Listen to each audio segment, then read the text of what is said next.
Hello and welcome to this latest Watching Brief special news report. And as always, thank you to all our supporters on Patreon for enabling us to do this kind of work. The first story we're covering this week is the latest in the saga of the Crooked House. That's the historic, very wonky pub in Himley in the West Midlands, which burnt down in August of 2023 and was demolished a few days later, the local authority claims unlawfully. Back in February, South Staffordshire Council, which is the local authority, issued an enforcement notice against the owners of the Crooked House, which is a company called ATE Farms Limited, requiring them to rebuild the pub on the same site as it was immediately before the fire. Now, that is a mechanism under the control of the Town and Country Planning Act and through them the Planning Inspectorate. ATE Farms Limited had a period in which they could appeal the notice, and in fact on the last day they did submit an appeal, which means that the planning inspectors have now opened a case, and that will be heard beginning on the 6th of August 2024. There are documents online we'll link to below. Essentially, ATE Farms Limited are claiming a number of things, one of which is that they had nothing to do with the fire, which is, I suppose, to be expected. And there is no evidence that they are to do with the fire, although the police investigation appears to be ongoing, and a number of people have been released on conditional bail on suspicion of arson with intent to endanger life. But this is a completely separate process, and ATE Farms are arguing that the pub in its current position was unviable anyway. And one of the things they're doing, apart from denying any participation in the in bringing about the fire, and claiming that the demolition, far from being unlawful, was actually legitimate because the building was unsafe and they had to take an immediate decision. They're also saying that they are prepared to rebuild the pub on a different site, and they claim that they would sort of sugar the pill, really, of the pub no longer being on its traditional site by creating an interpretation or education centre to do with local history, mining and archaeology, and they would include retirement lodges set within a woodland setting, and basically offer a, quote, a unique development for the area, thereby contributing to a more diverse mix for retirement living. Now, critics of the situation say immediately, actually, this would be to reward the people who were responsible for demolishing the pub. And that many of the assertions they make in their document are questionable. As I said, it's for the Planning Inspectorate to sort out starting in August, and we will keep you posted. Our second story this time round is about CIFA, the Chartered Institute for Archaeologists. That's the professional body for UK archaeologists.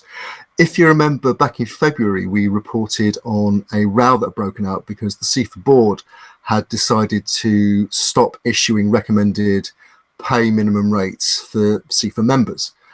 It did this on the grounds that it wanted to move towards a benchmarking rather than a recommended minimum sort of system, and claimed that they had legal risk because if they offered recommended minimums, they could be seen as operating as a cartel within the archaeological industry, and that would be illegal under competition law.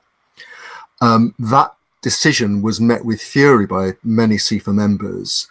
There was even a motion, a brief petition to ask the CIFA management to step down.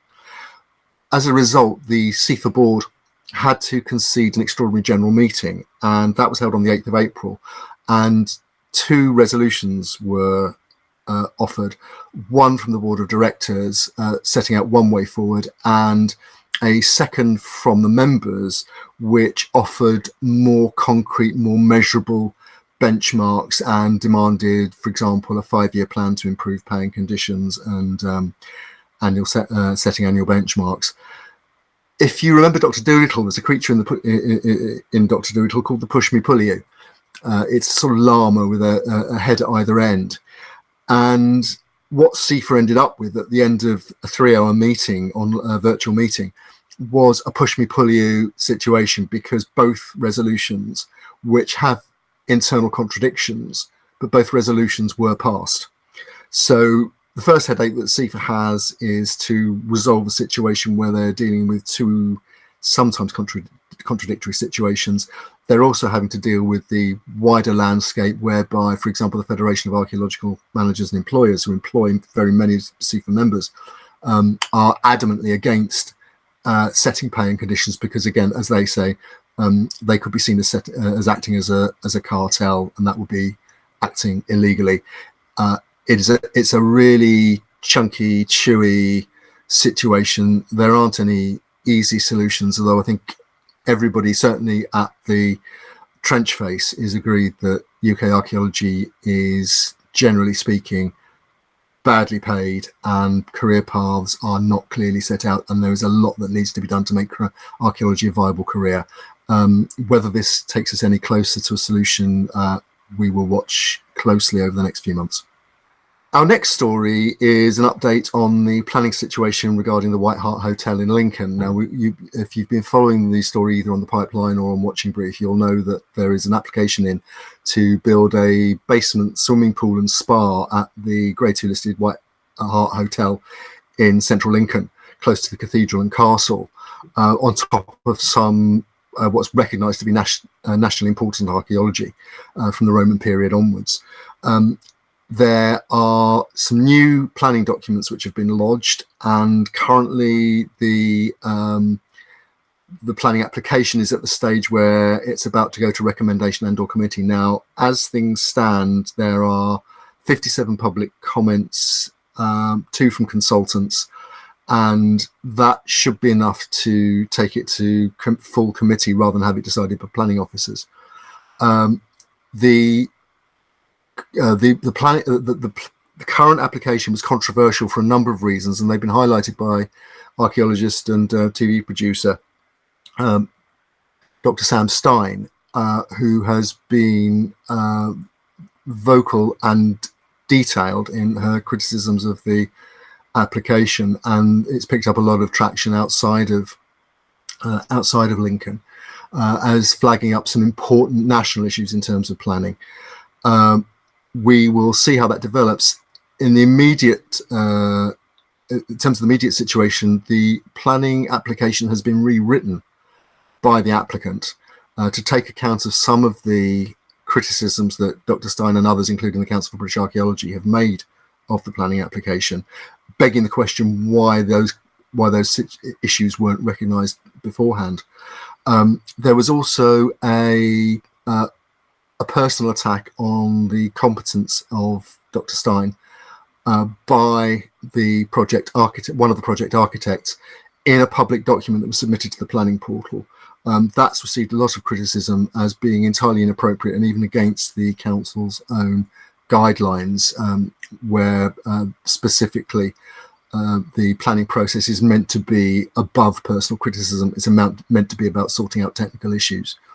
The document, the covering letter, which has been criticised, hasn't been withdrawn, but there is now a further detailed critique of the planning documents, which address the issues that were raised by Dr. Stein, and in fact further issues that are still to be resolved. So again, this is a story I think we're going to be returning to. The main story in archaeology world, certainly for most of this week, has been the joust between archaeologist and university lecturer Flint Dibble and journalist Graham Hancock on the Joe Rogan Experience. Now, we're not going to go into the full ramifications of that now. There are nearly 4.5 hours worth of Joe Rogan Experience out there for you to experience, but the issues that it raises and the circumstances under which the discussion came about at all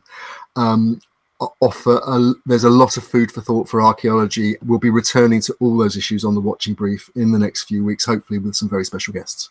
As I said at the beginning, thank you to all our supporters on Patreon. You make it possible to do what we do. If you want to support us on Patreon, you can do it for as little as $1 a month. And if you want to follow the Pipeline, you can buy us a Ko-fi from time to time. We'd really appreciate it. We make this work available for free because we think it's important, but anything you can do to help us keep it available will be hugely appreciated by Mr. Soup and myself.